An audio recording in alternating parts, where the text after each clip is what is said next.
ਸੰਤ ਮਹਾਂਪੁਰਖ ਪਿੰਡਾਂ ਵਾਲੇ ਜਦੋਂ ਗੁਰਬਾਣੀ ਸੁਣਦੇ ਤਾਂ ਬਾਣੀ ਪੜ੍ਹਨ ਵਾਲੇ ਸਿੰਘ ਨੂੰ ਉੱਚੀ ਥਾਂ ਉਠਾਉਂਦੇ ਸਨ। ਕਥਾ ਕੀਰਤਨ ਕਰਨ ਵਕਤ ਕਥਾ ਕੀਰਤਨ ਦੇ ਸਤਿਕਾਰ ਲਈ ਵਿਛਾਈ ਕੀਤੀ ਜਾਂਦੀ ਹੈ। ਕੀਰਤਨ ਕਥਾ ਦੇ ਭੋਗ ਪੈਣ ਤੋਂ ਝੱਟ ਵਿਛਾਈ ਚੁੱਕੀ ਜਾਂਦੀ ਹੈ। ਮਹਾਂਪੁਰਖ ਸਦਾ ਸੰਗਤ ਦੇ ਨਾਲ ਦਰੀ ਤੇ ਬੈਠਦੇ ਸਨ। ਕਥਾ ਕਰਨ ਵਕਤ ਗ੍ਰੰਥੀ ਸਿੰਘ ਸੱਜੇ ਪਾਸੇ ਤੇ ਮਹਾਂਪੁਰਖ ਖੱਬੇ ਪਾਸੇ ਬੈਠ ਕੇ ਕਥਾ ਕਰਦੇ ਸਨ। ਪੰਜਵੇਂ ਪਾਤਸ਼ਾਹੀ ਦਾ ਹੁਕਮ ਹੈ, ਸ੍ਰੀ ਦਰਬਾਰ ਕਰਾਏ ਇਸ਼ਨਾਨਾ, ਨਵੀਨ ਪੁਸ਼ਾਕ ਸਿੰਘਾਸਣ ਬਾਨਾ, ਸਦਾ ਕਿਰਤ ਕੀ ਜੋਤ ਜਗਾਵੋ, ਇਹ ਬਿਦ ਕਰ ਸੇਵੇ ਫਲ ਪਾਵੋ, ਏਕ ਜਾਮ ਜਬ ਨਿਸਰਹਿ ਜਾਵੈ, ਗੁਰੂ ਗ੍ਰੰਥ ਜੀ ਪੁਨ ਹੀਆਂ ਆਵੈ, ਲੈ ਆਵਾਜ਼ ਜਪਜੀ ਕਾ ਪਾਠ, ਸਾਰੋ ਦਿਨਸ ਕੀਰਤਨ ਹੋਵੈ। ਇਹ ਹਰਿਮੰਦਰ ਸਾਹਿਬ ਦੀ ਕੁਛ ਕੁ ਮਰਿਆਦਾ ਵੀ ਜਦੋਂ ਸ੍ਰੀ ਗੁਰੂ ਗ੍ਰੰਥ ਸਾਹਿਬ ਦਾ ਪ੍ਰਕਾਸ਼ ਹੁੰਦਾ, ਆਮ ਤੌਰ ਤੇ ਮਹਾਰਾਜ 6ਵੇਂ ਪਾਤਸ਼ਾਹ ਨੇ ਬਾਬਾ ਗੁਰਦਿੱਤਾ ਜੀ ਨੂੰ ਇਹ ਬਚਨ ਵੀ ਕੀਤੇ ਸੀ। ਜਪਜੀ ਸਾਹਿਬ ਸਾਰਾ ਪੜ੍ਹਨਾ ਪ੍ਰਕਾਸ਼ ਕਰਕੇ ਹੁਕਮਨਾਮਾ ਲੈ ਕੇ, ਨਹੀਂ ਤਾਂ ਜੇ ਸਮੇਂ ਦੀ ਥੋੜ ਹੋਵੇ ਤਾਂ 5 ਪੌੜੀਆਂ ਤੇ ਸ਼ਲੋਕ ਪਵਨ ਗੁਰੂ ਜ਼ਰੂਰ ਪੜ੍ਹਨਾ। ਇੱਕ ਓੰਕਾਰ ਸਤਨਾਮ ਕਰਤਾ ਪੁਰਖ ਨਿਰਭਉ ਨਿਰਵੈਰੁ ਅਕਾਲ ਮੂਰਤਿ ਅਜੂਨੀ ਸੈਭੰ ਗੁਰ ਪ੍ਰਸਾਦਿ, ਜਪ ਆਦਿ ਸਚ ਜੁਗਾ ਸਚ, ਹੈਪੀ ਸਚ ਨਾਨਕ ਹੋਸੀ ਭੀ ਸਚ। ਸ੍ਰੀ ਗੁਰੂ ਗ੍ਰੰਥ ਸਾਹਿਬ ਜੀ ਦੀ ਸੰਥਾ ਪੜ੍ਹਨ ਵਾਲੇ ਵਿਦਿਆਰਥੀਆਂ ਲਈ ਨਿਯਮ। ਗੁਰ ਪ੍ਰਸਾਦੀ ਵਿਦਿਆ ਵਿਚਾਰੈ, ਪੜ੍ਹ ਪੜ੍ਹ ਪਾਵੈ ਮਾਨ, ਆਪਾ ਮਧੇ ਆਪ ਪ੍ਰਗਾਸਿਆ, ਪਾਇਆ ਅੰਮ੍ਰਿਤ ਨਾਮ। ਸ੍ਰੀ ਅਕਾਲ ਪੁਰਖ ਵਾਹਿਗੁਰੂ ਸ੍ਰੀ ਗੁਰੂ ਨਾਨਕ ਦੇਵ ਜੀ ਦੇ ਸਰੂਪ ਸ੍ਰੀ ਗੁਰੂ ਗੋਬਿੰਦ ਸਿੰਘ ਜੀ ਮਹਾਰਾਜ ਨੇ ਸਿੰਘਾਂ ਤੋਂ ਸ੍ਰੀ ਗੁਰੂ ਗ੍ਰੰਥ ਸਾਹਿਬ ਜੀ ਮਹਾਰਾਜ ਦੀ ਕਥਾ ਪੜ੍ਹਨ ਵਾਲੇ ਵਿਦਿਆਰਥੀਆਂ ਦੇ ਨਿਯਮ ਜੋ ਗੁਰੂ ਕਾਂਸ਼ੀ ਰਖਾਏ, ਅੰਮ੍ਰਿਤਧਾਰੀ ਹੋਵੇ, 10 ਸਤਿਗੁਰਾਂ ਦੀ ਜੋਤ ਸ੍ਰੀ ਗੁਰੂ ਗ੍ਰੰਥ ਸਾਹਿਬ ਤੋਂ ਬਿਨਾਂ ਹੋਰ ਕਿਸੇ ਦੇਹ ਨੂੰ ਗੁਰੂ ਨਾ ਮੰਨੇ, ਗਾਤਰੇ ਕਿਰਪਾਨ ਧਾਰੀ ਹੋਵੇ, 5 ਕਕਾਰਾਂ ਦੀ ਰਹਿਤ ਰੱਖਦਾ ਹੋਵੇ, 5 ਕਰਹਿਤਾਂ ਤੋਂ ਬਚਿਆ ਹੋਵੇ, ਨਿਤਨੇਮ ਦੀ ਬਾਣੀ ਦਾ ਨਿਯਮੀ ਹੋਵੇ, 5 ਗ੍ਰੰਥੀ ਆਦਿ ਪਾਠ ਕਰਦਾ ਹੋਵੇ, ਸਾਰੀ ਨਿਤਨੇਮ ਦੀ ਬਾਣੀ ਤੋਂ ਇਲਾਵਾ 5 ਗ੍ਰੰਥੀ ਵੀ ਜ਼ਬਾਨੀ ਕੰਠ ਹੋਵੇ,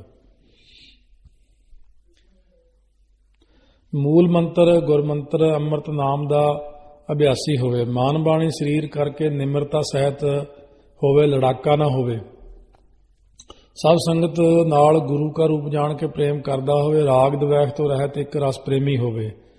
5ਵਾਂ ਅਸੂਲ ਖਾਲਸਾ ਪੰਥ ਦੀ ਜਥੇਬੰਦੀ ਵਿੱਚ ਆਪਣੇ ਆਪ ਨੂੰ ਸਦਾ ਸ਼ਾਮਲ ਜਾਣੇ, ਪੰਥ ਤੋਂ ਉਲਟ ਨਾ ਹੋਵੇ, ਪੰਥ ਦੀ ਨਿੰਦਾ ਨਾ ਕਰੇ, ਸ਼ਸਤਰਧਾਰੀ ਸੂਰਬੀਰ ਧਰਮ ਦੀ ਰਾਖੀ ਵਾਸਤੇ ਸਮੇਂ ਸਿਰ ਸੀਸ ਕੁਰਬਾਨ ਕਰ ਦੇਵੇ, ਕਾਇਰ ਨਾ ਬਣੇ।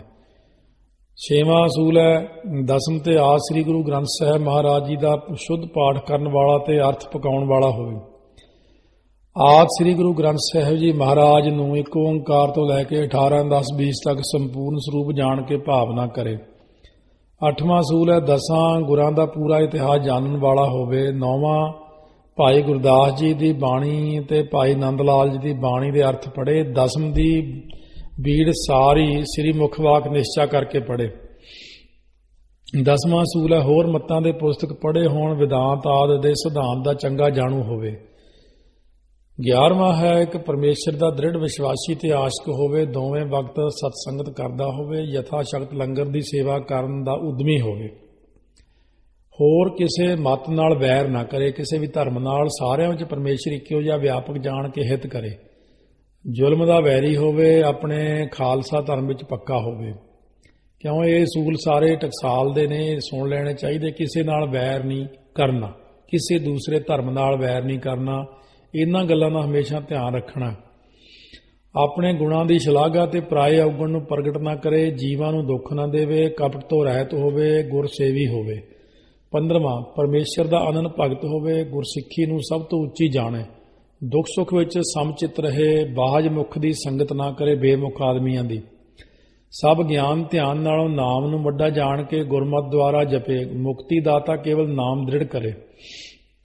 16ਵਾਂ ਅਸੂਲ ਹੈ, ਨਾਮ ਦੀ ਦ੍ਰਿੜਤਾ ਸ੍ਰੀ ਗੁਰੂ ਗ੍ਰੰਥ ਸਾਹਿਬ ਜੀ ਮਹਾਰਾਜ ਦੇ ਹਜੂਰ 5 ਪਿਆਰਿਆਂ ਤੋਂ ਅੰਮ੍ਰਿਤ ਛਕਣ ਵੇਲੇ ਕੀਤੀ ਹੋਵੇ, ਦ੍ਰਿੜ ਲਿਵ ਲੱਗੀ ਹੋਵੇ। ਸ਼ਰਾਬ ਮਾਸ ਤੇ ਹੋਰ ਕੋਈ ਅਮਲ ਨਾ ਵਰਦਾ ਹੋਵੇ, ਹੱਠ ਚੁਗਲੀ ਈਰਖਾ ਪਾਰਟੀ ਬਾਜੀ ਤੋਂ ਰਹਿਤ ਹੋਵੇ, ਕਾਮ ਆਦਿ 5 ਵਿਕਾਰਾਂ ਤੋਂ ਡਰਦਾ ਹੋਵੇ। 18ਵਾਂ ਅਲਪਹਾਰੀ ਹੋਵੇ, ਥੋੜਾ ਸੌਂਦਾ ਹੋਵੇ, ਥੋੜਾ ਬੋਲਦਾ ਹੋਵੇ, ਨਾਮ ਰੰਗ ਵਿੱਚ ਰੱਤਾ ਹੋਵੇ, ਅੰਮ੍ਰਿਤ ਨਾਮ ਦਾ ਦ੍ਰਿੜ ਵਿਸ਼ਵਾਸੀ ਹੋਵੇ। 19ਵਾਂ ਧਾਰਮਿਕ ਖਿਆਲਾਂ ਵਿੱਚ ਪੱਕਾ ਹੋਵੇ, ਪ੍ਰੀਤ ਨਾਲ ਪੜ੍ਹਦਾ ਹੋਵੇ, ਕੁਤਰਕੀ ਨਾ ਹੋਵੇ, ਸਮਝਣ ਵਿੱਚ ਚਤਰ ਹੋਵੇ, ਆਲਸ ਤੋਂ ਹੀਣਾ ਹੋਵੇ। 20ਵਾਂ ਅਸੂਲ ਹੈ ਸਰੀਰ ਦੀ ਸੁੱਧੀ ਰੱਖੇ, ਪਖੰਡੀ ਨਾ ਹੋਵੇ, ਸਤਿਗੁਰਾਂ ਦੇ ਸਿਧਾਂਤ ਤੋਂ ਵਿਰੁੱਧ ਦਾ ਤਿਆਗ ਕਰੇ, ਬਖਤੇ ਨਾਲ ਪ੍ਰੀਤਮਾਨ ਹੋਵੇ, ਚਤੁਰ ਹੋਵੇ ਤੇ ਏਕਾਂਤ ਦੇਸ਼ ਵਿੱਚ ਵਿਦਿਆ ਪਕਾਵੇ। 21ਵਾਂ ਅਸੂਲ ਹੈ ਅੰਮ੍ਰਿਤ ਵੇਲੇ ਜਾਗਣ ਵਾਲਾ ਹੋਵੇ, ਇਸ਼ਨਾਨ ਦਾ ਹਰ ਰੋਜ਼ ਨਿਯਮੀ ਹੋਵੇ, ਸੰਗਤ ਦੀ ਜਥੇਬੰਦੀ ਵਿੱਚ ਰਹੇ, ਆਗਿਆਕਾਰੀ ਹੋਵੇ। 22ਵਾਂ ਹੈ ਲਾਲਚ ਤੋਂ ਰਹਿਤ ਹੋਵੇ, ਪੜ੍ਹਨ ਪੜ੍ਹਾਉਣ ਦੀ ਮੁਫਤ ਸੇਵਾ ਕਰਦਾ ਹੋਵੇ, ਦੇਸ਼ ਇਲਾਕੇ ਵਿੱਚ ਦੀ ਮੇਰ ਤੋਂ ਰਹਿਤ ਹੋ ਕੇ ਗੁਰਮਤਿ ਦੁਆਰਾ ਸਿੱਖ ਧਰਮ ਦਾ ਪ੍ਰਚਾਰ ਕਰੇ।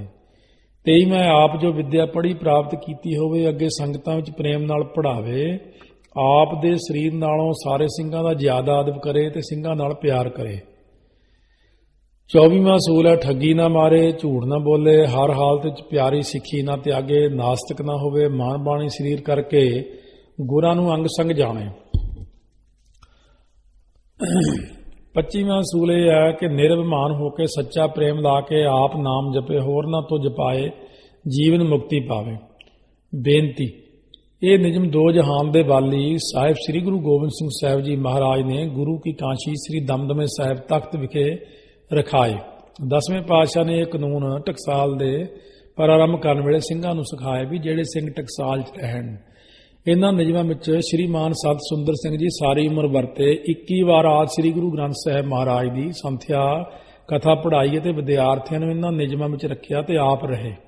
ਆਪ ਜੀ ਨੇ ਤਕਰੀਬਨ 1300 ਸਿੰਘਾਂ ਨੂੰ ਪੜ੍ਹਾਇਆ, ਜਿਨ੍ਹਾਂ ਵਿੱਚ 1000 ਪਾਠੀ, 200 ਪ੍ਰਚਾਰਕ, 100 ਗਿਆਨੀ ਹੋਏ।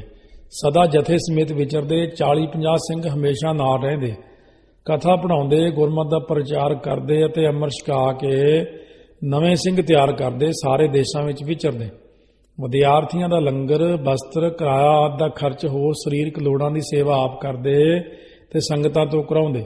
ਇਉਂ ਸਾਰੀ ਜ਼ਿੰਦਗੀ ਗੁਰੂ ਪੰਥ ਦੀ ਸੇਵਾ ਵਿੱਚ ਲਾਈ। ਮਹਾਂਪੁਰਖਾਂ ਨੇ 7 ਲੱਖ ਪ੍ਰਾਣੀਆਂ ਨੂੰ ਆਪਣੀ ਜ਼ਿੰਦਗੀ 'ਚ ਅੰਮ੍ਰਿਤ ਛਕਾਇਆ। ਗੁਰਬਾਣੀ ਦਾ ਅਦਬ, ਇਸ਼ਨਾਨ ਕਰੇ ਤੋਂ ਬਿਨਾ ਤੇ ਜੋੜੇ ਵਾਲੇ ਚਰਨ ਧੋਤੇ ਤੋਂ ਬਿਨਾ ਕਦੀ ਵੀ ਗੁਰੂ ਮਹਾਰਾਜ ਦੀ ਤਾਬਿਆ ਨਹੀਂ ਬੈਠਣਾ ਚਾਹੀਦਾ। ਜੁਰਾਬਾਂ, ਦਸਤਾਨਿਆਂ, ਪਜਾਮੇ ਆਦਿ ਸਹਿਤ ਨਹੀਂ ਬੈਠਣਾ ਚਾਹੀਦਾ। ਤਾਬਿਆ ਬੈਠਿਆਂ ਮੂੰਹ ਦੇ ਉੱਤੇ ਮੁੱਛਾਂ ਆਦਿ ਨੂੰ ਹੱਥ ਲਾ ਕੇ ਜਾਂ ਖਾਰਸ਼ ਵਗੈਰਾ ਕਰਕੇ ਗੁਰੂ ਮਹਾਰਾਜ ਦੇ ਸਰੂਪ ਨੂੰ ਹੱਥ ਨਹੀਂ ਲਾਉਣਾ ਚਾਹੀਦਾ। ਬਸਤਰ ਹੱਥ ਵਿੱਚ ਲੈ ਕੇ ਸਫਾਈ ਕਰੇ। ਗਲ ਵਿੱਚ ਪਰਨਾ ਤਾਈਓ ਪਾ ਕੇ ਬੈਠਿਆ ਜਾਂਦਾ। ਤਾਬਿਆ ਬੈਠਾ ਇਲਾਚੀ ਆਦਿਕ ਨਾ ਚੱਬੀ ਜਾਵੇ। ਸੋ ਇਸ ਤਰੀਕੇ ਦੇ ਨਾਲ ਧਿਆਨ ਰੱਖਣਾ। ਇਹ ਮਰਿਆਦਾਵਾਂ ਸਾਰਿਆਂ ਨੇ ਹੀ ਕਮਾਉਣੀਆਂ ਨੇ। ਕਈ ਕਹਿੰਦੇ ਗਲ ਵਿੱਚ ਪਰਨੇ ਦੀ ਕੀ ਲੋੜ ਹੈ। ਜਿਸ ਕਮਰੇ ਵਿੱਚ ਮਹਾਰਾਜ ਜੀ ਹੋਣ ਉੱਥੇ ਮੰਜਾ ਆਦਿਕ ਨਹੀਂ ਡਾਉਣਾ ਚਾਹੀਦਾ, ਭੂਮ ਆਸਣ ਬੈਠੇ। ਸਰੀਰ ਦੀ ਅਪਵਿੱਤਰਤਾ ਆਦਿਕ ਹੋ ਜਾਵੇ ਸੁੱਤੇ ਪਿਆ, ਫਿਰ ਸਣੇ ਕੇਸੀ ਇਸ਼ਨਾਨ ਕਰੇ, ਧੋਤੇ ਹੋਏ ਬਸਤਰ ਪਹਿਨੇ, ਗਾਤਰਾ ਵੀ ਧੋਵੇ, ਕਿਰਪਾਨ ਵੀ ਧੋਵੇ, ਸਣੇ ਕੇਸੀ ਇਸ਼ਨਾਨ ਕਰਕੇ ਸਾਰੇ ਬਸਤਰ ਬਦਲੇ, ਅਰਦਾਸ ਕਰਕੇ ਜਪਜੀ ਸਾਹਿਬ ਦਾ ਪਾਠ ਕਰਕੇ ਤਾਬਿਆ ਜਾਵੇ। ਘਿਓ ਦਾ ਦੀਵਾ ਜਗਾਏ, ਧੂਪ ਦਿਖਾਏ, ਕੀਰਤਨ ਕਰੇ। ਮਹਾਰਾਜ ਜੀ ਦੇ ਸਰੂਪ ਵਿੱਚ ਕਾਗਜ਼, ਤਾਗੇ ਆਦਿ ਦੀ ਨਿਸ਼ਾਨੀ ਨਾ ਰੱਖੇ। ਕਈ ਦੇਖਿਆ ਮਹਾਰਾਜ ਸਰੂਪ 'ਚ ਨੋਟ ਰੱਖਦੇ, ਕੋਈ ਕਾਗਜ਼ ਰੱਖਦਾ, ਕੋਈ ਧਾਗਾ ਰੱਖਦਾ, ਉਹਦੇ ਨਾਲੋਂ ਕਾਪੀ ਤੇ ਵੱਖਰਾ ਅੰਗ ਲਿਖ ਲੈਣਾ ਚਾਹੀਦਾ। 10 ਗੁਰੂ ਸਾਹਿਬਾਨ ਜੋ ਸ੍ਰੀ ਗੁਰੂ ਗ੍ਰੰਥ ਸਾਹਿਬ ਜੀ ਪ੍ਰਤੱਖ ਬਿਰਾਜ ਰਹੇ ਨੇ, ਇਉਂ ਭਾਵਨਾ ਕਰਕੇ ਬਾਣੀ ਦੀ ਆਗਿਆ ਮੰਨੇ। ਪਾਠ ਕਰਨ ਵਕਤ ਮਹਾਰਾਜ ਸਾਹਿਬ ਦੀ ਮੰਜੀ ਸਾਹਿਬ ਥੱਲੇ ਪੈਰ ਨਾ ਹੋਵੇ, ਪਿੱਛੇ ਹਟ ਕੇ ਤੇ ਚੌਂਕੜੀ ਮਾਰ ਕੇ ਬੈਠੇ।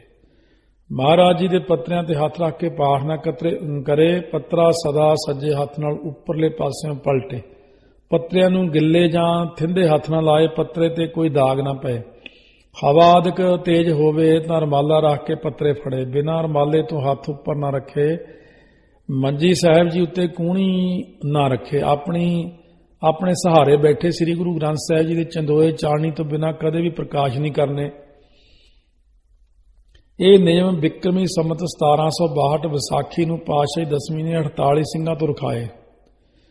1762 ਵਿੱਚ ਸ੍ਰੀ ਗੁਰੂ ਗੋਬਿੰਦ ਸਿੰਘ ਜੀ ਨੇ ਸ੍ਰੀ ਗੁਰੂ ਗ੍ਰੰਥ ਸਾਹਿਬ ਜੀ ਦੀ ਬੀੜ ਸਾਰਾ ਸਰੂਪ ਕੰਠੋਂ ਉਚਾਰੀ ਤੇ ਭਾਈ ਮਨੀ ਸਿੰਘ ਜੀ ਤੋਂ ਲਿਖਵਾਈ ਤੇ ਸਿੰਘਾਂ ਨੂੰ 9 ਮਹੀਨਿਆਂ 9 ਦਿਨਾਂ ਵਿੱਚ ਅਰਥ ਪੜ੍ਹਾਏ ਤੇ ਨਿਯਮ ਰਖਾਏ। ਸ੍ਰੀ ਗੁਰੂ ਹਰਗੋਬਿੰਦ ਸਾਹਿਬ ਨੇ ਗੁਰਦੁਆਰਿਆਂ ਦੀ ਰੱਖਿਆ ਕਰਨੀ ਤੇ ਪਵਿੱਤਰਤਾ ਨੂੰ ਕਾਇਮ ਰੱਖਣ ਦੀ ਲਹਿਰ ਚਲਾਈ। ਜਦੋਂ ਸਿੱਧਾਂ ਨੇ ਸਤਿਗੁਰੂ ਨਾਨਕ ਸਾਹਿਬ ਦੇ ਪੰਜੇ ਵਾਲਾ ਪਿੱਪਲ ਸਾੜ ਦਿੱਤਾ ਸੀ, ਉਹਦੀ ਰੱਖਿਆ ਕੀਤੀ ਸੀ।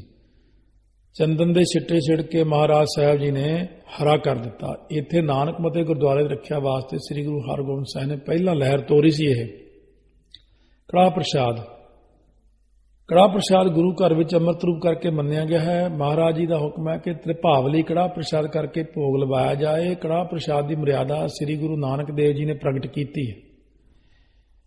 ਇੱਕ ਵੇਰ ਸਾਰੇ ਸਿੱਧ ਬਜ਼ੁਰਗਾਂ ਦਾ ਰੂਪ ਧਾਰ ਕੇ, ਬਿਰਧ ਰੂਪ ਧਾਰ ਕੇ, ਬਿਨਾਂ ਦੰਦਾਂ ਤੋਂ ਹੋ ਕੇ ਬਹਿ ਗਏ। ਕਹਿਣ ਲੱਗੇ, ਪਰਖ ਲੈਂਦੇ ਗੁਰੂ ਨਾਨਕ ਸਾਹਿਬ ਜੀ, ਮਹਾਰਾਜ ਅਸੀਂ ਦੰਦਾਂ ਤੋਂ ਹੀਣ ਹੋਣ ਕਰਕੇ ਸਖਤ ਚੀਜ਼ ਖਾ ਨਹੀਂ ਸਕਦੇ ਤੇ ਭੁੱਖ ਵੀ ਲੱਗੀ ਹੈ, ਸੋ ਕਿਰਪਾ ਕਰਕੇ ਕੁਝ ਛਕਾਓ।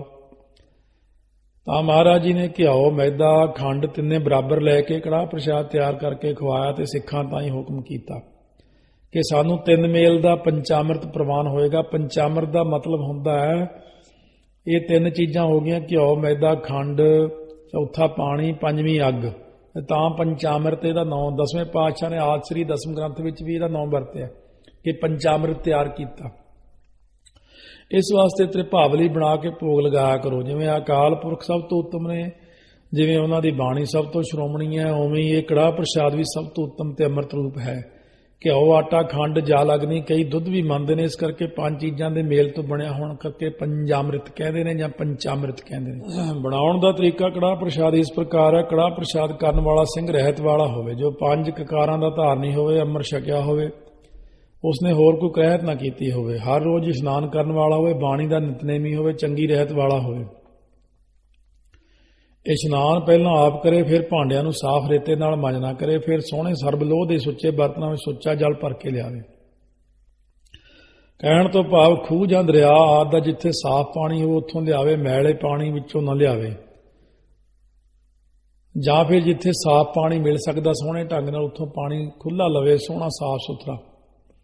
ਨਵਤਨ ਕੁੰਭ ਪੂਰ ਕਰ ਲੇ, ਤੇ ਫਿਰ ਮਿੱਟੀ ਦਾ ਪੋਚਾ ਦੇਵੇ ਤੇ ਗੋਹੇ ਆਦਿਕ ਦਾ ਪੋਚਾ ਨਹੀਂ ਦੇਣਾ ਕੱਚੇ ਥਾਵਾਂ ਤੇ। ਮਿੱਟੀ ਦਾ ਪੋਚਾ ਹੀ ਦੇਵੇ ਜਿੱਥੇ ਦੇਗ ਕਰਨੀ ਹੋਵੇ, ਥਾਂ ਕੱਚਾ ਹੋਵੇ, ਅਤੇ ਉਸ ਥਾਂ ਵਿੱਚ ਪਵਿੱਤਰ ਹੋ ਕੇ ਵਾਹਿਗੁਰੂ ਸ਼ਬਦ ਬਿਨਾਂ ਹੋਰ ਕੁਝ ਨਾ ਉਚਾਰ ਨਾ ਕਰੇ। ਵਾਹਿਗੁਰੂ ਦਾ ਸਿਮਰਨ ਕਰਨ ਵਾਲਾ ਹੋਵੇ। ਘਿਓ, ਆਟਾ, ਖੰਡ ਤਿੰਨੇ ਬਰਾਬਰ ਹੋਣ। ਪਹਿਲਾਂ ਚਾਸ ਉਬਾਲ ਕੇ ਬਣਾ ਕੇ ਪੁਣ ਕੇ ਰੱਖ ਲਓ। ਜੇਕਰ ਖੰਡ ਵਿੱਚ ਮੈਲ ਹੋਵੇ ਤਾਂ ਚਾਸ ਵਿੱਚ ਠੰਡੇ ਪਾਣੀ ਦੇ ਛਿੱਟੇ ਮਾਰ ਕੇ, ਭਾਵ ਠੰਡਾ ਪਾਣੀ ਥੋੜਾ ਜਿਹਾ ਪਾ ਕੇ ਰੱਖ ਦੇਵੇ। ਸਾਰੀ ਮਿੱਟੀ ਥੱਲੇ ਬੈਠ ਜਾਏਗੀ ਆਪਣੇ ਆਪ। ਵੈਸੇ ਤਾਂ ਖੰਡ ਪਹਿਲਾਂ ਹੀ ਸਾਫ਼ ਲੈ ਲੈਣੀ ਚਾਹੀਦੀ ਹੈ। ਜਿਸ ਵਕਤ ਆਟਾ ਭੁੰਨਣ ਲੱਗੇ ਉਸ ਵੇਲੇ ਸ੍ਰੀ ਜਪਜੀ ਸਾਹਿਬ ਦਾ ਪਾਠ ਕਰੇ। 100 ਸਾਖੀ ਵਿੱਚ ਬਚਨ ਲਿਖੇ ਹੋਏ ਨੇ। ਜਪਜੀ ਸਾਹਿਬ ਦਾ ਪਾਠ ਜਦੋਂ ਪੂਰਾ ਹੋਵੇ ਉਦੋਂ ਆਟਾ ਐਨ ਭੁੱਜ ਜਾਵੇਗਾ। ਉਸ ਵਕਤ ਉਸ ਦੇ ਵਿੱਚ ਚਾਸ, ਜਿਹਨੂੰ ਅੰਮ੍ਰਿਤ ਵੀ ਕਹਿੰਦੇ, ਉਹ ਪਾਵੇ। ਇਸ ਪ੍ਰਕਾਰ ਬਣਾ ਕੇ ਦੇਗ ਉੱਥੇ ਹੀ ਠੰਡੀ ਕਰਨੀ ਹੈ। ਜੇ ਹੋ ਸਕੇ ਤਾਂ ਦੇਗ ਠੰਡੀ ਕਰਕੇ ਹੀ ਤਾਬਿਆ ਲੈ ਜਾਵੇ। ਜੇ ਸੁਚੇਤਤਾ ਹੀ ਨਾਲ ਨਾ ਹੋਇਆ ਜਾਂ ਕਰੈਤੀ ਨੇ ਕੜਾਹ ਪ੍ਰਸ਼ਾਦ ਬਣਾਇਆ ਜਾਂ ਬਿਨਾਂ ਅੰਮ੍ਰਿਤਧਾਰੀ ਤੋਂ ਬਣਾਇਆ ਤਾਂ ਕਾਰਜ ਪੂਰਾ ਨਹੀਂ ਹੋਣਾ। ਕੜਾਹ ਪ੍ਰਸ਼ਾਦ ਮਹਾਰਾਜ ਦੇ ਹਜ਼ੂਰ। ਫਿਰ ਸਤਿਗੁਰੂ ਸ੍ਰੀ ਗੁਰੂ ਗ੍ਰੰਥ ਸਾਹਿਬ ਦੀ ਹਜ਼ੂਰੀ ਵਿੱਚ ਦੇਗ ਲੈ ਜਾਣ ਸਮੇਂ ਰਸਤੇ ਵਿੱਚ ਅੱਗੇ ਜਲ ਛਿੜਕਦੇ ਜਾਣਾ। ਹਜ਼ੂਰੀ ਵਿੱਚ ਬੈਠ ਕੇ ਸਿੰਘ ਕੀਰਤਨ ਕਰਨ ਤੇ ਕੀਰਤਨ ਤੋਂ ਬਾਅਦ ਪ੍ਰਸ਼ਾਦ ਦੇ ਪਾਸ ਇੱਕ ਸਿੰਘ ਸਾਰੇ ਸ੍ਰੀ ਅਨੰਦ ਸਾਹਿਬ ਦਾ ਪਾਠ ਕਰੇ 40 ਪੌੜੀਆਂ ਦਾ। ਸੋ ਜਲ ਛਿੜਕਣਾ ਗੁਰੂ ਘਰ ਦੇ ਵਿੱਚ ਲੋੜ ਨਹੀਂ ਪੈਂਦੀ, ਬਾਹਰ ਦੀ ਗੱਲ ਕਰਦੇ ਹਾਂ। 100 ਸਾਖੀ, ਮੁਕਤ ਮਾਰਗ ਆਦਿ ਗ੍ਰੰਥਾਂ ਵਿੱਚ ਜੋ ਜੁਗਤੀ ਦੱਸੀ ਹੈ ਸੋ ਥੋੜੇ ਅੱਖਰਾਂ ਵਿੱਚ ਦੱਸਣਾ ਕਰਦੇ ਹਨ। ਜਲ ਛਿੜਕਣ ਦਾ ਮਤਲਬ ਕਿ ਜਿੱਥੇ ਗੁਰਦੁਆਰਾ ਸਾਹਿਬ 'ਚ ਪ੍ਰਕਾਸ਼ ਹੈ ਸਾਰੇ ਹਾਲ ਦੇ ਵਿੱਚ, ਉੱਥੇ ਦੀ ਲੋੜ ਪੈਂਦੀ। ਬਾਰ ਜਿੱਥੇ ਆਉਣਾ ਜਦੋਂ ਦੇਗ ਬਣਾ ਕੇ ਕਿਸੇ ਪਾਸਿਓਂ ਥੋੜਾ ਜਲ ਦਾ ਛਿੱਟਾ ਦੇਣਾ। ਅਰਦਾਸ ਦੇ ਵਕਤ ਪ੍ਰਸ਼ਾਦ ਤੇ ਰਮਾਲਾ ਪਾ ਦੇਣਾ ਚਾਹੀਦਾ। ਜੇਕਰ ਅਰਦਾਸ ਤੋਂ ਪਹਿਲਾਂ ਗਰਮ ਹੋਣ ਤੇ ਦੇ ਕਾਰਨ ਠੰਡਾ ਕਰਨ ਵਾਸਤੇ ਲਾਇਆ ਹੋਵੇ, ਹੇਠ ਲਿਖੇ ਸ਼ਬਦ ਪੜ੍ਹ ਲੈਣੇ ਚਾਹੀਦੇ ਨੇ। ਇੱਕ ਓੰਕਾਰ ਤੋਂ ਨਾਨਕ ਹੋਸੀ ਵੀ ਸੱਚ ਤੱਕ ਮੂਲ ਮੰਤਰ ਪੜ੍ਹ ਕੇ ਵਾਹਿਗੁਰੂ ਕਹੇ। ਇੱਕ ਓੰਕਾਰ ਸਤਿਗੁਰ ਪ੍ਰਸਾਦ ਸ੍ਰੀ ਵਾਹਿਗੁਰੂ ਜੀ ਕੀ ਫਤਿਹ। ਜਾਪ ਸ੍ਰੀ ਮੁਖ ਵਾਕ ਪਾਤਸ਼ਾਹੀ 10ਵੀਂ ਛਪੈ ਛੰਤ ਹੋਇਆ ਪ੍ਰਸਾਦ। ਚੱਕਰ ਚਿਹਨ ਨਾਲ ਵਰਨ ਜਾਤ ਕਰਮ ਨਾਮ ਵਰਣਤ ਸਮਾਤ ਤੱਕ ਪੜ੍ਹੇ। ਕੋਲ ਬਹਿ ਕੇ ਸਾਰਾ ਆਨੰਦ ਸਾਹਿਬ 40 ਪੌੜੀਆਂ ਪੜ੍ਹੇ। ਮੁੰਦਾਵਣੀ ਮਹੱਲਾ ਪੰਜਵਾਂ, ਸ਼ਲੋਕ ਮਹੱਲਾ ਪੰਜਵਾਂ। ਤੇਰਾ ਕੀਤਾ ਜਾਤੋ ਨਾਹੀ ਪੜ੍ਹੇ। ਚਾਚਰੀ ਛੰਤ ਹੋਇਆ ਪ੍ਰਸਾਦ। ਗੋਬਿੰਦੇ ਮੁਕੰਦੇ ਉਦਾਰੇ ਪਾਰੇ। ਹਰੀਆਂ ਕਰੀਆਂ ਨਾਮੇ ਕਾਮੇ ਪੜ੍ਹੇ। ਭੁਜੰਗ ਪ੍ਰਿਆਦ ਛੰਦ ਨਵਸਤੁਲ ਪ੍ਰਣਾਮੇ ਤੋਂ ਭੰਗੰ ਭੂਤੇ ਤੱਕ ਜਾਪ ਸਾਹਿਬ ਦੇ ਅਖੀਰ ਤੱਕ ਜਿਹੜੇ ਅਖੀਰਲੇ ਛੰਦ ਨੂੰ ਪੜ੍ਹੇ। ਸਾਰਾ ਛੰਦ। ਸ਼ਲੋਕ ਪਵਨ ਗੁਰੂ ਪਾਣੀ ਪੀਤਾ ਅਤੇ ਕੀਤੀ ਛੁੱਟੀ ਨਾਲ ਤੱਕ ਪੜ੍ਹ ਕੇ ਫਤਿਹ ਬੁਲਾ ਕੇ ਮੱਥਾ ਟੇਕਣਾ। ਇਸ ਤਰੀਕੇ ਨਾਲ 3 ਵਾਰ ਪਾਠ ਕਰੇ। 10ਵੇਂ ਪਾਤਸ਼ਾਹ ਜੀ ਨੇ 100 ਸਾਖੀ 'ਚ ਲਿਖਿਆ ਹੈ, ਜੇ ਇਸ ਤਰੀਕੇ ਨਾਲ 3 ਵਾਰ ਪਾਠ ਕੀਤਾ ਜਾਵੇ ਤੇ ਰਹਿਤਵਾਨ ਪੰਜ ਸਿੰਘ ਮਹਾਰਾਜ ਦੀ ਹਜ਼ੂਰੀ 'ਚ ਅਰਦਾਸ ਕਰਨ, ਉਸ ਦੀਆਂ ਸਾਰੀਆਂ ਕਾਮਨਾ ਪੂਰੀਆਂ ਹੋ ਜਾਣਗੀਆਂ ਤੇ ਕਠਨ ਤੋਂ ਕਠਨ ਕਾਰਜ ਜੋ ਅਟਕਿਆ ਹੋਵੇ ਉਹ ਸੁੱਧ ਹੋ ਜਾਵੇਗਾ। ਤੇ ਇਸ ਤਰ੍ਹਾਂ ਇੱਕ ਵਾਰ ਆਨੰਦ ਸਾਹਿਬ ਪੜ੍ਹ ਕੇ ਜੇ ਕੋਈ ਪਾਠ ਰੱਖਣਾ ਹੋਵੇ ਤਾਂ ਅਰਦਾਸ ਕਰਕੇ ਰੱਖਿਆ ਜਾਵੇ। ਜੇ ਸਹਿਜ ਪਾਠ ਵੀ ਰੱਖਣਾ ਹੋਵੇ ਤਾਂ ਸਹਿਜ ਪਾਠ ਅਰਦਾਸ ਕਰਕੇ ਰੱਖਿਆ ਜਾਵੇ, ਖੜੋ ਕੇ ਅਰਦਾਸ ਕਰਨੀ ਹੈ। ਅਤੇ ਰਹਿਤ ਵਾਲਾ ਸਿੰਘ ਅਰਦਾਸ ਕਰੇ, ਜਿਹੜਾ ਕੁਰੈਤੀਆ ਹੋਵੇ ਉਹ ਅਰਦਾਸ ਨਾ ਕਰੇ, ਉਹ ਦੇਖੇ ਨਹੀਂ ਪੈਂਦੀ। ਜਿਹੜੇ ਆਨੰਦ ਸਾਹਿਬ 6 ਪੌੜੀਆਂ ਪੜ੍ਹਦੇ ਹਨ, ਇਹਨਾਂ ਲੋਕਾਂ ਨੂੰ ਐਵੇਂ ਆਦਤ ਜੀ ਪੈ ਗਈ ਹੈ ਪੁਜਾਰੀਆਂ ਵੱਲੋਂ ਕਿ ਚੱਲ ਥੋੜੇ ਨਾਲ ਹੀ ਕੰਮ ਸਾਰ ਲਿਆ ਕਰੋ। ਇਹ ਲੋਕ ਪੁਜਾਰੀ ਨੌਕਰ ਆਦਿਕ ਨੇ, ਜਿਨ੍ਹਾਂ ਨੂੰ ਸਤਿਗੁਰਾਂ ਤੇ ਸ਼ਰਧਾ ਜਾਂ ਭਰੋਸਾ ਨਹੀਂ ਹੁੰਦਾ। ਮੁੱਲ ਆਜਮ ਮੁੱਲ ਖਰੀਦੇ ਤਨਖਾਹ ਲੈ ਕੇ ਕੰਮ ਕਰਨ ਵਾਲਾ ਹਮੇਸ਼ਾ ਬਾਣੀ ਪੜ੍ਹਨ ਤੋਂ ਕਤਰਾਉਂਦਾ ਹੀ ਆ। ਸਤਿਗੁਰਾਂ ਨੂੰ ਪ੍ਰਤੱਖ ਅਕਾਲ ਪੁਰਖ ਦਾ ਸਰੂਪ ਹੀ ਨਹੀਂ ਸਮਝਦੇ, ਸਿਰਫ ਮਾਇਆ ਦੇ ਕਾਰਨ ਪੂਜਾ ਲੈਣ ਵਾਸਤੇ ਇੱਕ ਬਹਾਨਾ ਬਣਾਇਆ। ਸੋ ਜਿਵੇਂ ਮੈਂ ਇੱਕ ਥਾਂ ਦੇ ਉੱਤੇ ਇੱਕ ਬੰਦੇ ਨੂੰ ਇਹ ਗੱਲ ਕਹੀ ਸੀ ਵੀ ਗੁਰੂ ਗ੍ਰੰਥ ਸਾਹਿਬ ਨੂੰ ਕੜਾਹ ਪ੍ਰਸ਼ਾਦ ਜਿਹੜਾ ਪ੍ਰਵਾਨ ਨਹੀਂ ਕਹਿਣਾ, ਭੋਗ ਲੱਗਣਾ, ਕਹਿੰਦਾ ਕਾਗਜ਼ਾਂ ਨੂੰ ਕਿਹੜਾ ਭੋਗ ਲੱਗਦਾ। ਹਾਲਾਂਕਿ ਬੜੀ ਸਰਵਉੱਚ ਸੰਸਥਾ ਜੋ ਆਪਣੀ ਹੈਗੀ ਉੱਥੇ ਦਾ ਉਹ ਪੰਜਾਂ ਪਿਆਰਾਂ 'ਚ ਲੱਗਣ ਵਾਲਾ ਸਿੰਘ ਸੀ। ਮੈਂ ਫਿਰ ਸਮਝ ਗਿਆ ਮੁਲਾਜ਼ਮੀ ਹੈ ਵਿਚਾਰਾ, ਪੈਸੇ ਲੈ ਕੇ ਕੰਮ ਕਰਨ ਵਾਲਾ ਹੀ ਆ, ਸ਼ਰਧਾ ਨਹੀਂ ਹੈ ਇਹਦੀ। ਉਹ ਐਸੇ ਲੋਕ ਆਪ ਵੀ ਬੇਮੁਖ ਹੋਏ ਨੇ ਤੇ ਅੱਧੀ ਬਾਣੀ ਛਾਪ ਕੇ ਸਧਾਰਨ ਲੋਕਾਂ ਨੂੰ ਭੁਲੇਖੇ 'ਚ ਪਾ ਰਹੇ ਨੇ। ਐਸੇ ਲੋਕ ਅੰਮ੍ਰਿਤ ਵਿੱਚ ਤੇ ਨਿਤਨੇਮ ਦੀ ਬਾਣੀ 'ਚ ਅੱਧੀ ਬਾਣੀ ਪੜ੍ਹਦੇ ਛੇਤੀ ਵਿਹਲੇ ਹੋਣ ਵਾਸਤੇ। ਸੋ ਸਾਰਾ ਸ੍ਰੀ ਆਨੰਦ ਸਾਹਿਬ ਜਿਵੇਂ ਤੀਜੇ ਪਾਤਸ਼ਾਹ ਨੇ 40 ਪੌੜੀਆਂ ਵਾਲਾ ਉਚਾਰਿਆ, ਆਪਾਂ ਨੂੰ ਉਸੇ ਤਰ੍ਹਾਂ ਬਾਣੀ ਪੜ੍ਹਨੀ ਯੋਗ ਹੈ। ਅੰਮ੍ਰਿਤ ਵਿੱਚ ਵੀ ਕਈ ਥੋੜੀਆਂ 5 ਪੌੜੀਆਂ ਪੜ੍ਹਦੇ ਨੇ। ਸਤਿਗੁਰਾਂ ਵੱਲੋਂ ਤਾਂ ਸਾਰੀ ਬਾਣੀ ਦੀ ਆਗਿਆ, ਕਿੱਥੇ ਸਾਰੀ ਦਾ ਪ੍ਰਤਾਪ ਤੇ ਕਿੱਥੇ ਥੋੜੀ ਦਾ ਪ੍ਰਤਾਪ ਸਮਝਣਾ ਚਾਹੀਦਾ। ਭੋਗ ਲਗਾਉਣਾ ਗੁਰਪਦ ਪ੍ਰੇਮ ਲਿਖਤੀ ਪੋਥੀ ਲਿਖਿਆ ਹੈ ਕਿ ਪੰਚਮ ਪਾਤਸ਼ਾਹ ਤੱਕ ਕੜਾਹ ਪ੍ਰਸ਼ਾਦ ਦੀ ਪ੍ਰਵਾਨਗੀ ਪੰਜਾ ਲਾ ਕੇ ਕਰਦੇ ਕਿ ਇਸ ਤਰ੍ਹਾਂ ਸਾਨੂੰ ਭੋਗ ਲੱਗ ਜਾਂਦਾ। ਹੁਣ ਤੱਕ ਕਾਬਲ ਆਦਿ ਇਲਾਕੇ ਵਿੱਚ ਅਜੇ ਤੱਕ ਪੰਜਾ ਲੱਗਦਾ। ਜਿਸ ਦਿਨ ਨਾ ਲੱਗੇ ਉਹ ਆਪਣੀ ਖੁਟਿਆਈ ਸਮਝ ਕੇ ਕੜਾਹ ਪ੍ਰਸ਼ਾਦ ਨੂੰ ਧਰਤੀ ਦੱਬ ਦਿੰਦੇ ਨੇ ਅਤੇ ਨਵਾਂ ਬਣਾ ਕੇ ਸੱਚੇ ਦਿਲ ਨਾਲ ਅਰਦਾਸ ਕਰਦੇ ਹਨ, ਪੰਜਾ ਲੱਗ ਜਾਂਦਾ। ਉਸ ਇਲਾਕੇ ਦਾ ਇੱਕ ਪ੍ਰੇਮੀ ਸ੍ਰੀ ਹਰਿਮੰਦਰ ਸਾਹਿਬ ਆਇਆ, ਪ੍ਰਸ਼ਾਦ ਭੇਟਾ ਕੀਤਾ ਤਾਂ ਉੱਥੇ ਕਿਰਪਾਨ ਭੇਟਾ ਕੀਤੀ ਗਈ। ਪੰਜਾ ਨਾ ਲੱਗਾ ਦੇਖ ਕੇ ਦੁਬਾਰਾ ਪ੍ਰਸ਼ਾਦ ਲਿਆਂਦਾ। ਸ੍ਰੀ ਹਰਿਮੰਦਰ ਸਾਹਿਬ ਵਿੱਚੋਂ ਆਵਾਜ਼ ਆਈ ਕਿ ਸਿੱਖਾ ਉੱਥੇ ਉਸ ਇਲਾਕੇ 'ਚ ਪੰਜਾ ਲੱਗਦਾ, ਇੱਥੇ ਇਹੀ ਮਰਿਆਦਾ। ਸੋ ਇਹ ਬਚਨ ਇੱਕ ਸਿੰਘ ਨੇ ਮੈਨੂੰ ਸੁਣਾਇਆ ਸੀ ਕਿ ਉਸ ਇਲਾਕੇ ਦੇ ਪਠਾਨ ਪੰਜਾ ਸਾਹਿਬ ਦੇ ਇਲਾਕੇ ਵਿੱਚ ਬਹੁਤ ਮੰਨਦੇ ਗੁਰੂ ਨਾਨਕ ਸਾਹਿਬ ਦੇ ਸਥਾਨ ਨੂੰ। ਇੱਕ ਪਠਾਨ ਦੇ ਘਰੇ ਬੱਚਾ ਹੋਇਆ, ਉਹ ਪੰਜਾ ਸਾਹਿਬ ਦੇ ਇਲਾਕੇ ਦਾ ਸੀ ਪਰ ਉਸ ਇਲਾਕੇ ਤੋਂ ਬਾਹਰ ਨੌਕਰੀ ਕਰਦਾ। ਜਦੋਂ ਉਹਦੇ ਘਰ ਲੜਕਾ ਹੋਇਆ ਤੇ ਉਹਨੇ ਕੜਾਹ ਪ੍ਰਸ਼ਾਦ ਬਣਾ ਕੇ ਅਰਦਾਸ ਕੀਤੀ ਤਾਂ ਪੰਜਾ ਨਾ ਲੱਗਿਆ। ਉਹ ਛੁਰਾ ਲੈ ਕੇ ਕਹਿੰਦਾ ਮੈਂ ਇਹ ਲੜਕਾ ਮਾਰ ਦੇਣਾ, ਇਹ ਮੇਰਾ ਲੜਕਾ ਨਹੀਂ ਕਿਉਂਕਿ ਪੰਜਾ ਨਹੀਂ ਲੱਗਿਆ। ਫਿਰ ਜਦੋਂ ਆਪਣੇ ਲੜਕੇ ਨੂੰ ਮਾਰਨ ਲੱਗਿਆ ਤਾਂ ਉਹਨੂੰ ਵੀ ਆਵਾਜ਼ ਆਈ, ਕਹਿੰਦੇ ਭਾਈ ਸਿੰਘਾ ਇਹ ਪੰਜਾ ਸਾਹਿਬ ਦਾ ਇਲਾਕਾ ਨਹੀਂ, ਪੰਜਾ ਸਾਹਿਬ ਦੇ ਇਲਾਕੇ ਵਿੱਚ ਹੀ ਪੰਜਾ ਲੱਗਦਾ। ਫਿਰ ਉੱਥੇ ਜਾ ਕੇ ਉਹਨੇ ਜਦੋਂ ਕੜਾਹ ਪ੍ਰਸ਼ਾਦ ਬਣਾਇਆ ਤਾਂ ਫਿਰ ਪੰਜਾ ਲੱਗਿਆ। ਇਸ ਕਰਕੇ ਮਹਾਰਾਜ ਸੱਚੇ ਪਾਤਸ਼ਾਹ ਦੀ ਬਖਸ਼ਿਸ਼ ਹੁੰਦੀ ਹੈ। 6ਵੇਂ ਪਾਤਸ਼ਾਹ ਤੋਂ ਸਤਿਗੁਰੂ ਜੀ ਨੇ ਤੀਰ ਨਾਲ ਪ੍ਰਵਾਨਗੀ ਦਿੱਤੀ। 6ਵੇਂ ਪਾਤਸ਼ਾਹ ਵੇਲੇ ਤੋਂ ਫਿਰ ਸ਼ਸਤਰ ਨਾਲ ਭੋਗ ਲੱਗਣ ਲੱਗਿਆ, ਤੀਰ ਨਾਲ। 9ਵੇਂ ਪਾਤਸ਼ਾਹ ਤੱਕ ਤੀਰ ਨਾਲ ਹੀ ਭੋਗ ਲਗਾਉਂਦੇ ਰਹੇ। ਸ੍ਰੀ ਦਸ਼ਮੇਸ਼ ਪਾਤਸ਼ਾਹ ਨੇ ਅੰਮ੍ਰਿਤ ਛਕਾ ਕੇ ਕਿਰਪਾਨ ਭੇਟਾ ਕੀਤੀ। ਸਿੱਖਾਂ ਪੁੱਛਿਆ ਕਿ ਕਾਰਨ ਤਾਂ ਦੱਸਿਆ ਕਿ ਹੁਣ ਦੇਗ ਕਿਰਪਾਨ ਭੇਟ ਹੋਇਆ ਕਰੇਗੀ, ਇਸ ਨਾਲ ਸਾਨੂੰ ਭੋਗ ਲੱਗ ਜਾਂਦਾ। ਸਦਾ ਲਈ ਕਿਰਪਾਨ ਭੇਟਾ ਕਰਨ ਨਾਲ ਪ੍ਰਵਾਨ ਹੋਣ ਦੀ ਮਰਿਆਦਾ ਚਲਾਈ ਹੈ। ਭੋਗ ਲੱਗੇ ਜਾਂ ਪ੍ਰਵਾਨ ਹੋਵੇ, ਕੜਾਹ ਪ੍ਰਸ਼ਾਦ ਭੇਟ ਕਰਨ ਵਕਤ ਕਹਿਣਾ ਚਾਹੀਦਾ ਕਿ ਆਪ ਜੀ ਨੂੰ ਭੋਗ ਲੱਗੇ। ਮਹਾਰਾਜ ਸਾਹਿਬ ਦਾ ਹੁਕਮ ਹੈ, ਕਰੀ ਪਾਕਸਾਲ ਸੋਚ ਪਿਤਰਾ ਹੁਣ ਲਾਵੋ ਭੋਗ ਹਰ ਰਾਏ। 1266 ਅੰਗ ਤੇ ਮਲਹਾਰ ਮਹੱਲਾ 5ਵਾਂ ਸ਼ਬਦ ਹੈ। ਭੋਗ ਲਾਉਣ ਦਾ ਮਤਲਬ ਹੈ ਗ੍ਰਹਿਣ ਕਰਨ ਦਾ, ਛਕਣ ਦਾ, ਤੇ ਪ੍ਰਵਾਨ ਦਾ ਮਤਲਬ ਹੈ ਕਿ ਇਹ ਵਸਤੂ ਆਪ ਨੂੰ ਪ੍ਰਵਾਨ ਹੈ, ਭਾਵ ਆਪ ਨੂੰ ਅੱਛੀ ਲੱਗਦੀ ਹੈ, ਪਸੰਦ ਹੈ। ਜਿਵੇਂ ਕੋਈ ਵਸਤਰ ਸ਼ਸਤਰ ਆ ਦੇ ਕੇ ਕਹਿੰਦਾ ਕਿ ਵਸਤੂ ਆਪ ਨੂੰ ਪ੍ਰਵਾਨ ਹਨ, ਭਾਵ ਪਸੰਦ ਹਨ।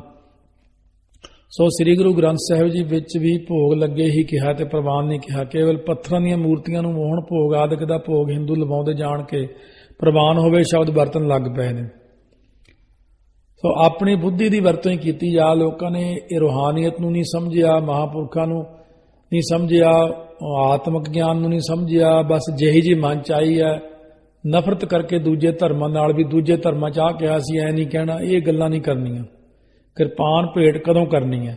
ਜਿਸ ਵਕਤ ਅਰਦਾਸ ਕਰਦੇ ਆ ਕਹੀਏ ਕਿ ਆਪ ਜੀ ਨੂੰ ਭੋਗ ਲੱਗੇ, ਉਸ ਵਕਤ ਕਿਰਪਾਨ ਭੇਟ ਕਰਨੀ। ਪੰਥ ਵਿੱਚ ਬਹੁਤ ਰੌਲਾ ਪੈ ਗਿਆ ਕਿ ਕਿਰਪਾਨ ਕਿਸ ਵਕਤ ਭੇਟ ਕਰਨੀ ਚਾਹੀਦੀ ਹੈ।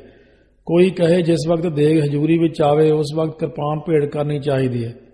ਕੋਈ ਕਹੇ ਜਿਸ ਵਕਤ ਵੰਡਣੀ ਹੋਵੇ ਉਸ ਵਕਤ ਭੋਗ ਲਾਉਣਾ ਚਾਹੀਦਾ। ਪਰ ਬਹੁਤੇ ਸਿੰਘ ਗੁਰਾਂ ਦੇ ਬਚਨਾਂ ਦੇ ਕਹੇ ਅਨੁਸਾਰ ਤੇ ਪਿਛਲੀ ਚੱਲੀ ਆਉਂਦੀ ਮਰਿਆਦਾ ਅਨੁਸਾਰ ਕਹਿਣ ਕਿ ਜਿਸ ਵਕਤ ਅਰਦਾਸ ਵਿੱਚ ਕਹੀਏ ਆਪ ਜੀ ਨੂੰ ਭੋਗ ਲੱਗੇ ਉਸ ਵਕਤ ਕਿਰਪਾਨ ਭੇਟਾ ਕਰਨੀ ਚਾਹੀਦੀ ਹੈ। ਅਖੀਰ ਨੂੰ ਸਿੰਘਾਂ ਨੇ ਰਲ ਕੇ ਸ੍ਰੀ ਅਕਾਲ ਤਖਤ ਸਾਹਿਬ ਤੇ ਅਰਦਾਸਾ ਕੀਤਾ ਤੇ ਸ੍ਰੀ ਹਰਿਮੰਦਰ ਸਾਹਿਬ ਹਰ ਕੀ ਪੌੜੀ ਚਿੱਠੀਆਂ ਲਿਖ ਕੇ ਪਾਈਆਂ। ਸਾਰੀਆਂ ਡੁੱਬ ਗਈਆਂ। ਕਾਫੀ ਦੇਰ ਬਾਅਦ ਇੱਕ ਚਿੱਠੀ ਨਿਕਲੀ ਜਿਸ ਲਿਖਿਆ ਸੀ ਕਿ ਜਿਸ ਵਕਤ ਅਰਦਾਸ ਕਰਦੇ ਹੋਏ ਕਹੋ ਆਪ ਜੀ ਨੂੰ ਭੋਗ ਲੱਗੇ, ਉਸੇ ਵਕਤ ਹੀ ਕਿਰਪਾਨ ਭੇਟ ਕਰੋ। ਤਾਂ ਸਭ ਦੀ ਤਸੱਲੀ ਹੋ ਗਈ। ਭੋਗ ਲਵਾਉਣ ਲੱਗਿਆਂ ਸਾਰਾ ਰੁਮਾਲਾ ਦੇਗ ਤੋਂ ਨਹੀਂ ਲਾਉਣਾ ਚਾਹੀਦਾ। ਪ੍ਰਸ਼ਾਦ ਵੰਡਣਾ। ਇਸੇ ਪ੍ਰਕਾਰ ਸਾਧ ਸੰਗਤ ਜੀ ਫਿਰ ਅਰਦਾਸ ਤੋਂ ਬਾਅਦ ਪੰਜਾਂ ਪਿਆਰਿਆਂ ਦੇ ਛਾਂਦੇ ਕੱਢ ਕੇ ਫਿਰ ਪਹਿਲਾਂ ਸ੍ਰੀ ਗੁਰੂ ਗ੍ਰੰਥ ਸਾਹਿਬ ਤਾਬਿਆ ਬੈਠੇ ਗ੍ਰੰਥੀ ਸਿੰਘ ਦੇ ਆਦਰ ਵਾਸਤੇ ਮਹਾਰਾਜ ਜੀ ਦੀ ਹਜ਼ੂਰੀ ਵਿੱਚ ਇੱਕ ਛਾਂਦਾ ਇੱਕ ਬਾਟੇ 'ਚ ਪਾ ਕੇ ਰੱਖੇ ਤੇ ਫਿਰ ਪੰਜਾਂ ਪਿਆਰਿਆਂ ਦਾ ਵਰਤਾ ਦੇਵੇ। ਜੇ ਇਤਿਹਾਸਕ ਸਥਾਨ ਹੋਵੇ ਤੇ ਦੀਵਾਨ ਦੂਜੀ ਜਗ੍ਹਾ ਲੱਗਾ ਹੋਵੇ ਤਾਂ ਭੋਗ ਲਾ ਕੇ ਪੰਜਾਂ ਪਿਆਰਿਆਂ ਦੇ ਛਾਂਦੇ ਕੱਢ ਕੇ ਤਖਤ ਤੇ ਜ਼ਰੂਰ ਛਾਂਦਾ ਭੇਜੇ, ਜਾਂ ਬਹੁਤੇ ਸ੍ਰੀ ਅਖੰਡ ਪਾਠ ਪ੍ਰਕਾਸ਼ ਹੋਣ ਤਾਂ ਪੰਜਾਂ ਪਿਆਰਿਆਂ ਦਾ ਛਾਂਦਾ ਕੱਢ ਕੇ ਸਾਰੇ ਸਰੂਪਾਂ ਦੇ ਥੱਲੇ ਛਾਂਦੇ ਪਾਠੀਆਂ ਸਿੰਘਾਂ ਦੇ ਰੱਖ ਕੇ ਫਿਰ ਪੰਜਾਂ ਪਿਆਰਿਆਂ ਨੂੰ ਵਰਤਾਵੇ। ਫਿਰ ਸਾਰੀ ਸੰਗਤ ਵਿੱਚ ਵਿਤਕਰੇ ਰਹਿਤ ਭਾਵ ਇੱਕੋ ਜਿਹਾ ਵਰਤਾਉਣਾ ਚਾਹੀਦਾ। ਖੂਹ ਵਿੱਚ ਪਾਉਣ ਦਾ ਰਿਵਾਜ। ਕਈਆਂ ਦਾ ਸੁਭਾਅ ਖੂਹ ਵਿੱਚ ਪਾਉਂਦੇ ਨੇ। ਸਾਧ ਸੰਗਤ ਜੀ ਇਹ ਲੋਕ ਵਰਨ ਦੇਵਤਾ ਨੂੰ ਪੂਜਦੇ, ਜਿਵੇਂ ਖਵਾਜੇ ਨੂੰ ਲੋਕ ਪੂਜਦੇ ਸਨ। ਖੂਹਾਂ ਵਿੱਚ ਲੋਕ ਪ੍ਰਸ਼ਾਦ ਪਾਉਂਦੇ ਹੁੰਦੇ ਸੀ।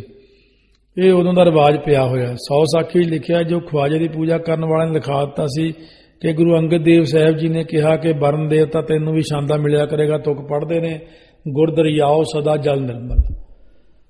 ਸੋ ਗੁਰੂ ਦਰਿਆ ਦੀ ਨਿਆਈ ਹੈ ਕਿ ਦਰਿਆ ਗੁਰੂ ਹੈ, ਅਰਥ ਹੈ ਗੁਰੂ ਦਰਿਆ ਦੀ ਨਿਆਈ ਹੈ, ਦਰਵੀ ਰੂਪ ਕਿਰਪਾ ਵਿੱਚ ਧਲਣ ਵਾਲੇ। ਗੁਰ ਦਰਿਆਓ ਸਦਾ ਜਲ ਨਿਰਮਲ, ਮਿਲਿਆ ਦੁਰਮਤ ਮੈਲ ਹਰੈ। 1329 ਅੰਗ ਤੇ ਮਹਾਰਾਜ ਨੇ ਬਚਨ ਕੀਤਾ। ਸਤਿਗੁਰੂ ਸਾਹਿਬ ਜੀ ਆਪ ਦਰਿਆ ਹਨ ਤੇ ਸਦਾ ਨਿਰਮਲ ਨਾਮ ਜਲ ਵਾਲੇ ਨੇ, ਜਿਨ੍ਹਾਂ ਨਾਲ ਮਿਲ ਕੇ ਵਿਕਾਰਾਂ ਪਾਪਾਂ ਦੀ ਮੈਲ ਹਰੀ ਜਾਂਦੀ ਹੈ। ਉਹ ਵਹਿਮ ਨਹੀਂ ਕਰਨਾ ਚਾਹੀਦਾ। ਜੇ ਦਰਿਆ ਗੁਰੂ ਹੈ ਤੇ ਫਿਰ ਅੱਗ ਨੂੰ ਗੁਰੂ ਬਣਾਉਣਾ ਪਵੇਗਾ। ਫਿਰ ਸ਼ਲੋਕ ਵਿੱਚ ਪਾਉਣ ਗੁਰੂ ਕਿਹਾ, ਉਸ ਨੂੰ ਵੀ ਗੁਰੂ ਮੰਨ ਕੇ ਪ੍ਰਸ਼ਾਦ ਦਿਆ ਕਰੋਗੇ। ਸੋ ਸਾਧ ਸੰਗਤ ਜੀ ਅਕਾਲ ਪੁਰਖ ਸਤਿਗੁਰੂ ਨੂੰ ਅਰਪਣ ਕਰਨੇ ਕਰਕੇ ਸਭ ਦੇਵਤੇ ਆਦਿਕ ਤ੍ਰਿਪਤ ਹੋ ਜਾਂਦੇ ਨੇ। ਜਿਵੇਂ ਮੁੱਢ ਨੂੰ ਪਾਣੀ ਪਾਉਣ ਕਰਕੇ ਸਭ ਟਾਹਣੀਆਂ ਪੱਤੇ ਫੁੱਲ ਫਲ ਆਦਿ ਨੂੰ ਪਾਣੀ ਪਹੁੰਚ ਜਾਂਦਾ। ਗੁਰੂ ਘਰ ਵਿੱਚ ਕਿਸੇ ਦੇਵਤੇ ਆਦਿ ਦੀ ਪੂਜਾ ਨਹੀਂ ਕੀਤੀ ਜਾਂਦੀ, ਨਿੰਦਾ ਕਿਸੇ ਦੀ ਵੀ ਨਹੀਂ ਕਰਨੀ। ਇਸ ਕਰਕੇ ਸਾਧ ਸੰਗਤ ਜੀ ਗੁਰੂ ਸਾਹਿਬ ਨੇ ਬਚਨ ਕੀਤੇ, ਸਿੱਖ ਪੰਚਨ ਮੈਂ ਮੇਰੋ ਵਾਸਾ। ਸਤਿਗੁਰਾਂ ਨੂੰ ਭੋਗ ਲਵਾ ਕੇ ਪੰਜ ਪਿਆਰਿਆਂ ਦੇ ਹੱਥ ਵਿੱਚ ਰੱਖ ਕੇ ਫਿਰ ਆਮ ਸੰਗਤ ਵਿੱਚ ਵਰਤਾਉਣਾ। ਕਈ ਪੰਜਾਂ ਪਿਆਰਿਆਂ ਦਾ ਕੱਢਦੇ ਹੀ ਨਹੀਂ, ਕਈ ਕੱਢ ਕੇ ਵਿੱਚੇ ਮਿਲਾ ਦਿੰਦੇ ਨੇ। ਜੇ ਰਹਿਤ ਵਾਲੇ ਸਿੰਘ ਹੋਣ ਉਹਨਾਂ ਪੰਜਾਂ ਸਿੰਘਾਂ ਦੇ ਹੱਥ ਤੇ ਰੱਖਣਾ ਚਾਹੀਦਾ। ਜੇ ਰਹਿਤ ਵਾਲੇ ਨਾ ਹੋਣ, ਜਿੰਨੇ ਰਹਿਤ ਵਾਲੇ ਹੋਣ ਵਰਤਾ ਕੇ ਬਾਕੀ ਵਿੱਚ ਮਿਲਾਉਣਾ ਚਾਹੀਦਾ। ਇਸ ਪ੍ਰਕਾਰ ਕੜਾਹ ਪ੍ਰਸ਼ਾਦ ਦੀ ਮਰਿਆਦਾ ਹੈ। ਸੰਗਤ ਵਿੱਚ ਇੱਕੋ ਜਿਹਾ ਵਰਤਾਰਾ। ਸੰਗਤ ਵਿੱਚ ਵਰਤਾਉਣ ਵਾਲਾ ਇੱਕੋ ਜਿਹਾ ਵਰਤਾਵੇ। ਇਹ ਨਾ ਹੋਵੇ ਇੱਕ ਦਾ ਬੁੱਕ ਭਰ ਦੇਵੇ ਤੇ ਇੱਕ ਨੂੰ ਹਾਥੀ ਝਾੜ ਦੇਵੇ। ਵੱਧ ਘੱਟ ਵਰਤਾਉਣ ਵਾਲਾ ਸੋਗੀ ਰਹਿੰਦਾ। ਰਹਿਤਨਾਮਾ ਭਾਈ ਸਾਹਿਬ ਸਿੰਘ ਜੀ ਅੰਗ 142 ਤੇ ਲਿਖਿਆ ਹੈ, ਪ੍ਰਸਾਦ ਅਰਦਾਸੀ ਬਾਂਟ ਦੇ ਸਭ ਕੋ ਸਮਤਾ ਬਾਂਟ। ਜੋ ਪ੍ਰਸਾਦ में ईर्खा करता तोड़ है साठ। लोभ करे प्रसाद में है जम की खावे मार। सो प्रसाद गल है तिसै रोग दोख धन खुआर। जो प्रसाद को बांटे ही मन में धारै लोभ। किसे थोड़ा किसे अगला सदा रहे ते सोभ। संगत तो बहुता ना छके। संगत के वरतावे नालों लोभ करके बहुता छकण वाला रोगी रहिंदा। जिवें कलगीधर पिता दशमेश पिता जी हजूरी विच किसी ने कड़ाह प्रसाद तैयार करके लियांदा। एक सिख ने जो महाराज की हजूरी च बैठा सी, ये संकल्प कर लिया मन के अंदर साध संगत जी लालच करके, जे महाराज जी ये सारा कड़ाह प्रसाद मैनू दे देन तो रज के छकां। सतगुरां उसका संकल्प जान के उन्होंने दे दिता तो वह छक गया। थोड़े चिर पिछों कुरलाउण लगा, उन्होंने कोड़ हो गया। दुखी होकर सतगुरां अगे बेनती की। फोड़े निकले आए सी बड़े बड़े। महाराज ने कहा वो देग लियाउण वाले नूं कोड़ होया सी, वो हटाउण वास्ते लियाया सी। जे सारी संगत छकदी तां किसी नूं कंन पीड़ हुंदी, किसी नूं फिणसी निकलदी, सारा दुख इउं वंडिया जांदा ते बहुता दुख ना हुंदा, ਉਹਦਾ कोड़ भी हट जांदा।